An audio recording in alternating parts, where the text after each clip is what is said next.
بالخصوص استاذ الاساتذہ صوفی باصفا خلیفہ طاہر ملت حضرت علامہ مفتی فرید احمد صاحب قبلہ مدد اللہ علیہ، جامع معقولات و منقولات حضرت علامہ طاہر القادری صاحب قبلہ، تمامی علماء کرام، معزز حاضرین محفل، السلام علیکم ورحمۃ اللہ تعالی وبرکاتہ۔ الحمد للہ رب العالمین،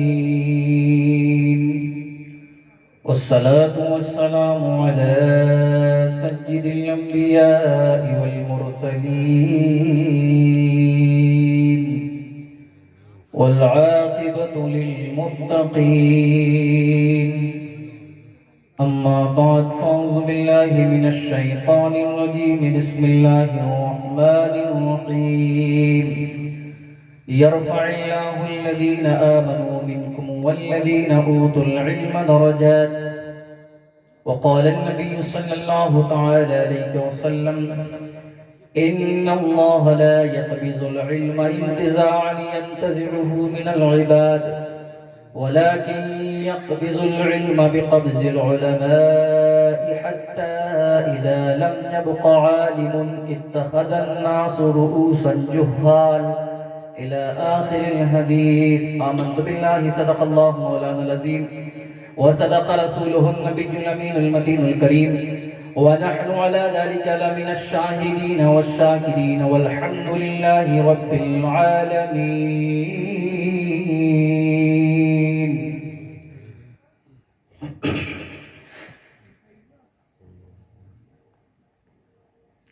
معزز حاضرین محفل، آج کی یہ پربہار محفل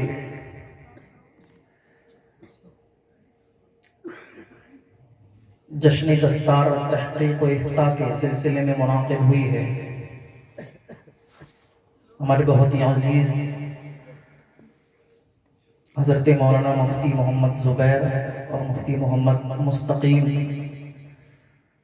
صاحبان، یہ دونوں حضرات افتاء کی دستار کی رامپور کی سرزمین پر ہوئی، اور اسی سلسلے میں اسی خوشی کا اظہار کرتے ہوئے اپنے گھر پر، اپنے گاؤں میں یہ پربہار محفل سجا رہے ہیں۔ مجھ سے پہلے آپ نے حضرت علامہ مفتی طیب اظہری صاحب قبلہ کا فضیلت علم و علماء کے تعلق سے بہترین مدلل اور مفصل خطاب سماعت کیا ہے۔ میں وقت کی نزاکت کو سمجھتے ہوئے بہت ہی مختصر سے وقت میں کچھ ضروری باتیں آپ کی سماعتوں کی دہلیز تک پہنچانے کی کوشش کروں گا۔ منبر رسول پر آپ اپنے ماتھے کی نگاہوں سے دیکھ رہے ہیں کہ حضرت علامہ مولانا مفتی فرید احمد صاحب قبلہ، جو یہاں تمام ہی حضرات کے استاد ہیں، تشریف فرما ہے، اور حضرت کی شان محتاج تعارف نہیں ہے۔ ایک لمبے زمانے سے خدمت خلق اور خدمت دین میں لگے ہوئے ہیں۔ اللہ رب العالمین ایسے علماء اکرام کا سایہ ہمارے سروں پر دراز فرمائے، جن علماء اکرام کی فضیلت کو نبی پاک صلی اللہ تعالی علیہ وسلم نے احادیث کے اندر بیان فرمایا ہے۔ ان کی جیتی جاگتی مثال، چلتی پھرتی اگر تصویر دیکھنا ہو تو حضرت کی ذات کو دیکھ لیجئے، اور یہ بہرپورہ کے سنی زندہ دل مسلمان بخوبی جانتے ہیں کہ حضرت کی ذات کیا ہے۔ تو میں بس برکتاً کچھ کلمات اس غرض سے، تاکہ حضرت میری اصلاح فرمائیں اور حضرت کی ذات سے کچھ فیض مجھے بھی میسر ہو جائے۔ ویسے تو میں شاگرد ہوں حضرت کا، اور اپنے حسن ظن کی بنیاد پر اگر یہ کہوں کہ حضرت نے بہت خاص شاگردوں میں شمار کرایا ہے، تو یہ بہت بڑی بات نہیں ہوگی، اللہ کا فضل و احسان ہے۔ ابتدا سے لے کر اب تک ہر وقت حضرت کی محبتیں ساتھ رہتی ہیں، دعائیں ساتھ رہتی ہیں۔ تو حضرت کے بہترین کلمات بھی آپ کو سماعت کرنے ہیں۔ حضرت جیسی ذات اور شخصیت کبھی کبھی میسر ہوتی ہے، تو امید کروں گا کہ جو لوگ چلے گئے ہیں وہ تو گئے، ان کی مرضی ہے، لیکن اب کوئی اٹھ کر نہیں جائے گا۔ اور اگر کوئی جانے والا ہو تو میں یہ چاہتا ہوں کہ میں تقریر بس یہیں پر ختم کر کے حضرت کو ہی دے دوں، اگر آپ کی اجازت ہو تو۔ ورنہ کوشش یہ رہے گی کہ بہت جلد اپنی بات کو ختم کرنے کے بعد حضرت کی کچھ نصیحت بھرے کلمات ہم اور آپ سماعت کریں گے۔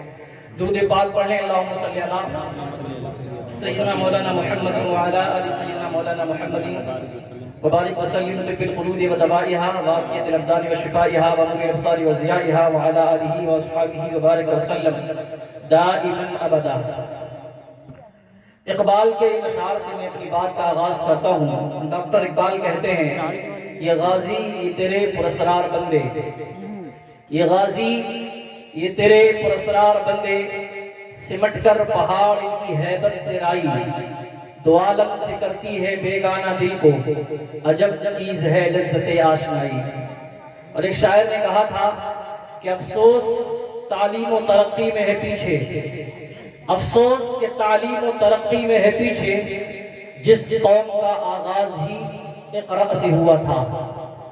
حضرت علامہ طیب اظہری صاحب نے ابھی آپ کو بتلایا کہ سب سے پہلی وحی جو نازل ہوئی، قرآن کی سب سے پہلی آیت جس کا نزول ہوا، اللہ رب العالمین نے پہلی ہی آیت کے اندر حکم نازل فرمایا، اقرأ بسم ربک الذی خلق، پڑھیے اپنے رب کے نام سے۔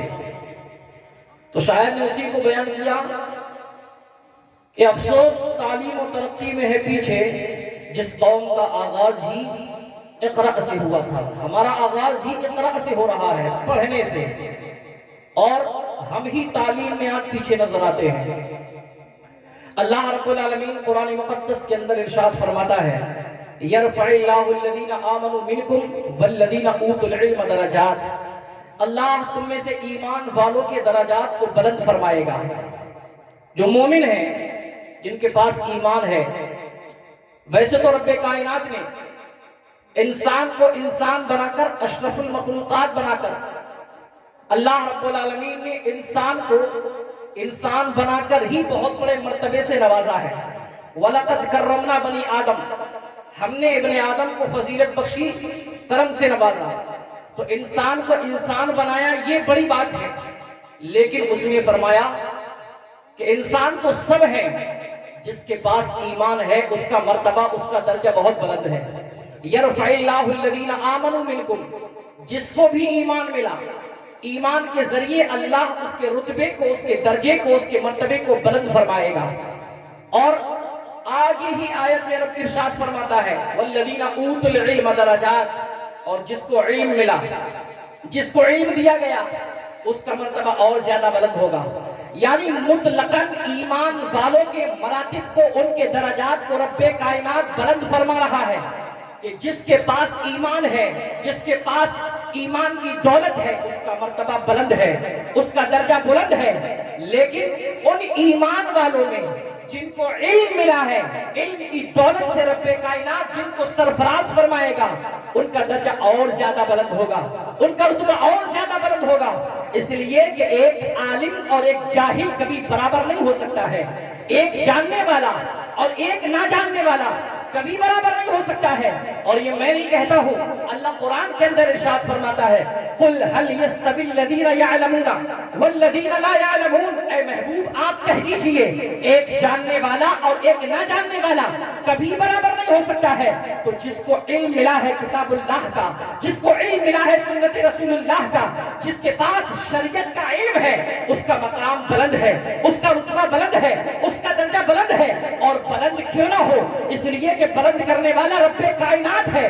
جس کو پروردگار بلند کرے، جس کو اللہ رب العالمین بلند فرمائے وہ بلند کیوں نہ ہوگا؟ پھر نبی پاک صلی اللہ تعالی علیہ وسلم ارشاد فرماتے ہیں خیرکم من تعلم القرآن وعلمہ، تم میں سب سے بہتر وہ ہے جو قرآن سیکھے اور دوسروں کو سکھائے، جو قرآن سیکھتا ہے دوسروں کو سکھاتا ہے، حضور ارشاد فرماتے ہیں وہ سب سے بہتر ہے، سب سے افضل و اعلیٰ ہے۔ اس کی بہتری کا عالم یہ ہے، اس کے مراتب کا عالم یہ ہے، اس کے درجات کا عالم یہ ہے۔ نبی پاک صلی اللہ تعالی علیہ وسلم نے ارشاد فرمایا ان اللہ لا يقبض العلم انتزاعا ينتزعه من العباد، بے شک اللہ رب العالمین علم کو نہیں اٹھائے گا بندوں کے سینوں سے کھینچ کر، یعنی ایسا نہیں ہوگا کہ اللہ کے نبی صلی اللہ تعالی علیہ وسلم ارشاد فرماتے ہیں قرب قیامت علم اٹھا لیا جائے گا۔ علم اٹھانا کس انداز میں ہوگا؟ علم اٹھانا اس انداز میں نہیں ہوگا کہ رب کائنات لوگوں کے دلوں سے علم کو کھینچ لے، لوگوں کو علم کو بھلا دے۔ حضرت علامہ محمود عینی شارح بخاری ارشاد فرماتے ہیں اللہ رب کریم کی شان یہ نہیں ہے کہ وہ علم لوگوں سے واپس لے لے جو معرفت الہی کا سبب ہے، جو نبوت و رسالت پہچاننے کا ذریعہ ہے، جو اللہ کی ذات کو پہچاننے کا ذریعہ ہے، جو حلال و حرام میں تمیز کرنے کا ذریعہ ہے۔ اللہ رب کریم کی شان ہرگز یہ نہیں ہے کہ وہ علم لوگوں کو دے اور اس کو واپس لے لے، پھر علم اٹھے گا کیسے؟ نبی پاک ارشاد فرماتے ہیں علم کا اٹھانا ایسے ہوگا کہ قرب قیامت رب کائنات علماء کو موت دے دے گا، علماء کا انتقال ہو جائے گا، علماء کی وفات ہو جائے گی، اور اس کے بعد پھر جو زندہ لوگ موجود ہوں گے ان میں کوئی ان علماء کا وارث نظر نہیں آئے گا، کوئی ایسا موجود نہیں ہوگا جو ان کے علم کا وارث بن سکے۔ اللہ اکبر! پھر کیا ہوگا؟